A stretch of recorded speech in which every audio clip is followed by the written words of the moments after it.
Welcome all for the happy learning on data structures and algorithm.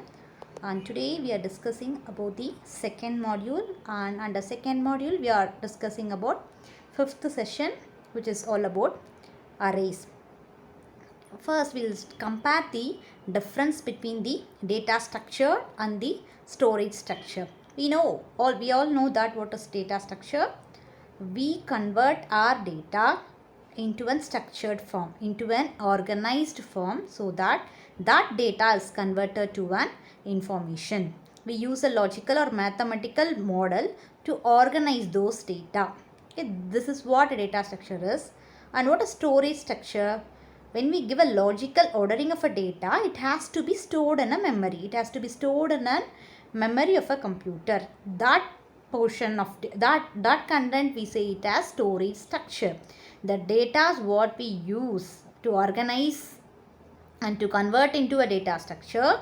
We need a representation, memory representation to store that we say it as storage structure. So data structure is inbuilt with the storage structure.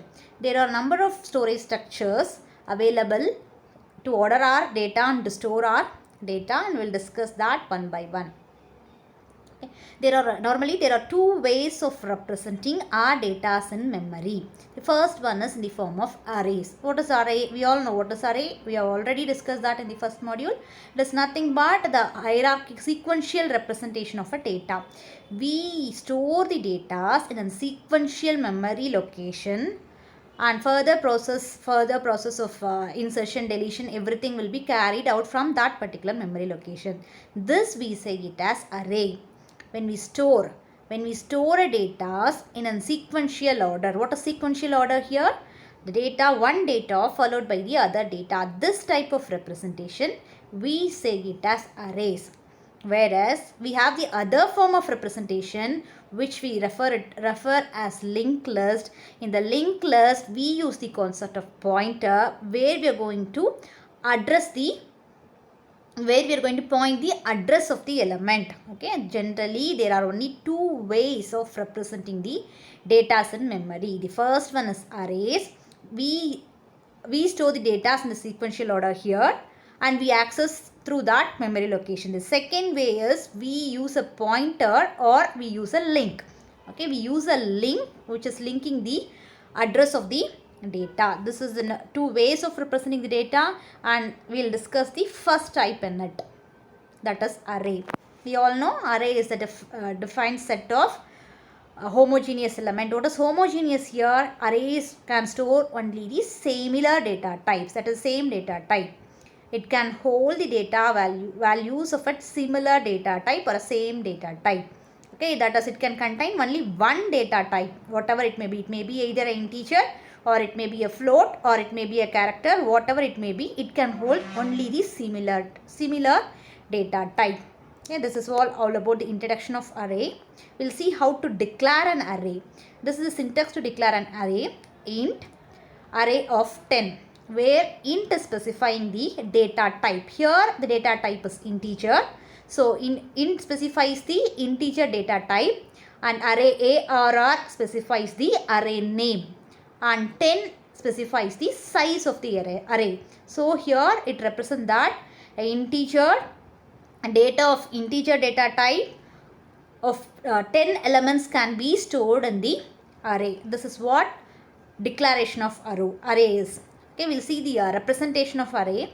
See here we are storing 5 elements. We are storing 5 elements in a linear array, and the elements are 10, 100, 20, 500 and 600. How do we store? We store and we access with the reference of 1, 2, 3, 4, 5. Okay, we have the index 5. Okay, generally our index, when it is concerned with array, it starts with 0. Okay, here the index is given from 1. So index referring to the array of A. It is referring to the array of A, which is holding 10, 100, 20, 500 and 600. And the base address for 10 is 1000, and for 100 it is 1002, and for 20 it is 1004, and for 500 it is 1006, and for 600 it is 1008. These are all the address holding the data. This is how a linear array will be represented in the memory. This is all about the representation of a linear array in a memory. And we'll see how how do we give an instruction to represent this linear array in a memory. Okay, linear array itself specifies that it is a continuous memory location, one data followed by the other data. That is why it is termed as linear array. And we give a formula here as the total number of elements. We given formula using upper bound to the lower bound plus 1. I say why, I will define you why it is 1 there. Okay, that upper bound is nothing but the total number of elements, and the lower bound is nothing but the zeroth location. Okay, the zeroth location. So if we are storing 10 elements, array will be started from A of 0 to A of 9. That is what they have specified. Or example they have given 9 to 0 plus 1. Why it is plus 1? What is the size of array here? 10. Okay, the size of array is 10. Since it is starting with 0, the lower bound pertains to 0 and the upper bound pertains to be 9. So it is from 0 to 9, and we are going to add 1 since the indexing is starting from 0. So we use this formula. We give this instruction through this formula. To a machine, we give an instruction to a formula to determine the size of an array. Upper bound to the lower bound plus 1, which is going to determine the size and where the representation of memory is carried out here. Okay, we usually implement array using loops. For example, here we have a for loop, and this example has been given. The representation of this example has been stated in the previous slide. So for loop, we are using for loop here for I is equal to 0, I less than or equal to 9, I plus plus. What it intimates here, the array size starts from 0. That is, the lower bound is 0 and the upper bound is 9 here. Okay, and we are going to continue with the incremental operation. So what happens at the first time? The size of array will be A of 0 at the initial stage. And what is the condition here? Unless the A of array size becomes either it is greater than or equal to 9, we will be incrementing. So at the first time it will be A of 0. The condition satisfied, it is less than 9, so we increment. So it becomes I plus plus, so 0 becomes 1 in the next iteration. So now the value of I is 1, and again it is going, and it is compared with the size, so it is 1 is less than 9, so again we are going with the increment operation. So second time, at the second iteration, the output will be A of 1. This will be carried until it reaches, the value of I reaches 9. Okay, when it comes to the 9, it comes out of the loop. So each and every time we are giving the input and it is going to print the output. So what will be the output for this syntax, for this code? You will get A of 0, A of 1 up to A of 9. Clear? This is how array is represented in the memory. Okay, then we will see the types of array. There are 3 types of array. The first is single dimensional array, and we will have only one subscript over here, that is A of size, A of n, which n specifies the size of the array. So single dimensional array will be represented as A of n. N is nothing but size of the array. Then the second category is two-dimensional array, where we have rows and columns. So you will have a subscript as, we will have 2 subscripts here. Example, A of m and n. M and n specifies the row and columns. Clear? This is how you represent a two-dimensional array. And the third category is multi-dimensional array, and it depends. So if it is 4 dimensions, we will have 4 subscript. If it is 5 dimensions, we will have 5 subscripts. Depending upon the dimension, size of the dimension, we will represent the subscript. This is about the types of an array. Now we will see what are all the operations that can be done with an array.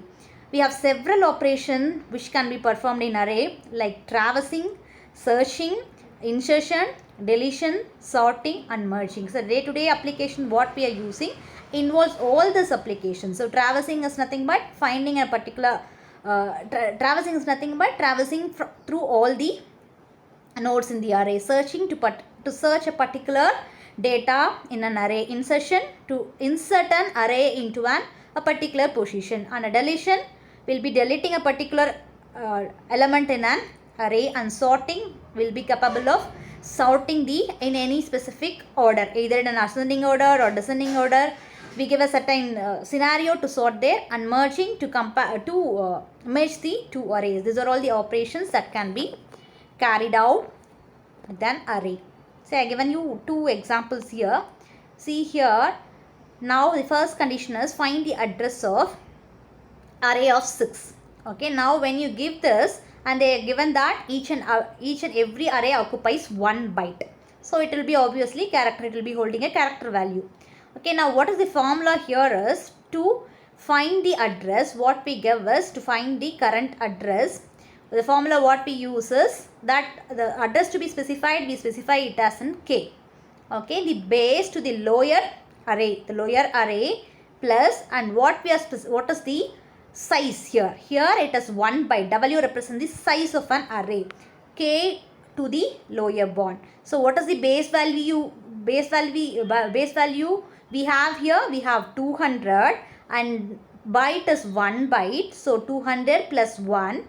What is 6 here? 6 is what the k. K is what is k? 6th array of 6th element we are going to find.